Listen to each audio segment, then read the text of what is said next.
somebody's smell, somebody's voice, somebody's everything, or somebody's particular thing or things can really become so vital for our autonomic nervous system. Only one or several of people that could ever exist that could evoke those feelings from us. Touch is a fundamental aspect of this whole process.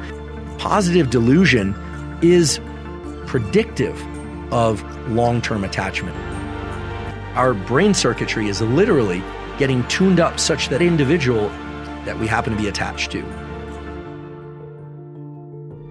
George Bernard Shaw said, "Love is really about overestimating the differences between individuals." Actually, when I hear that, and as I say it, I really don't like that quote. I have no bone to pick with George Bernard Shaw, but what it suggests, and I think what he meant, was that in love and attachment, we tend to put so much value in the other that we forget that many of the processes that are going on in our brain and body actually could be evoked by many other people too. I think it somewhat overlooks the enormous power of attachment and the ways in which somebody's smell, somebody's voice, somebody's everything, or somebody's particular thing or things can really become so vital for our autonomic nervous system to feel soothed and to feel elated, etc. So I think that while the quote, in the one sense, I think it does overlook the neural circuits for attachment and just how deeply wired those can become for us.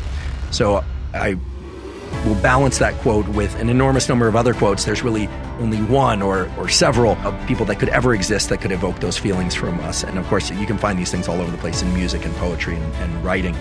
So for every cynical quote about these neural circuits being generic and could be activated by anybody, I think you'll find an ample number of opposing quotes that these neural circuits can only be activated by that special someone or that particular person, or maybe just a small set of those people.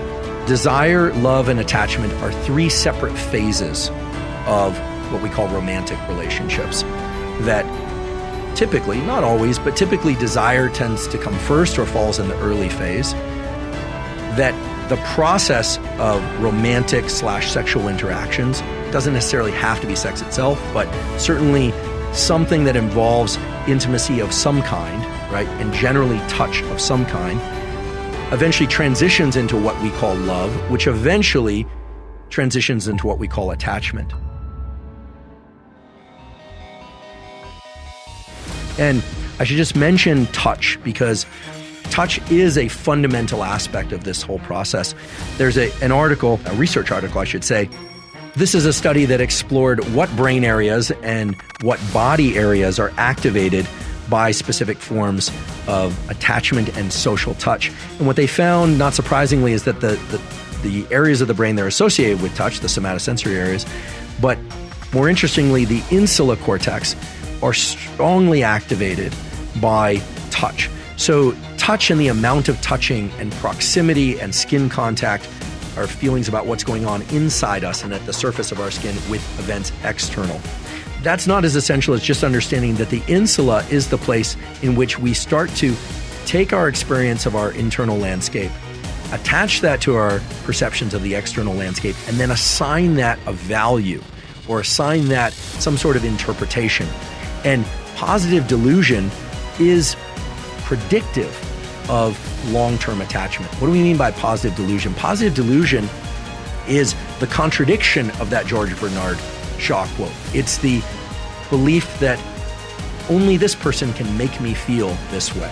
This other person holds the capacity to make me feel this way physically or emotionally or both. And so as we move from desire to love to attachment, our brain circuitry is literally getting tuned up such that individual that we happen to be attached to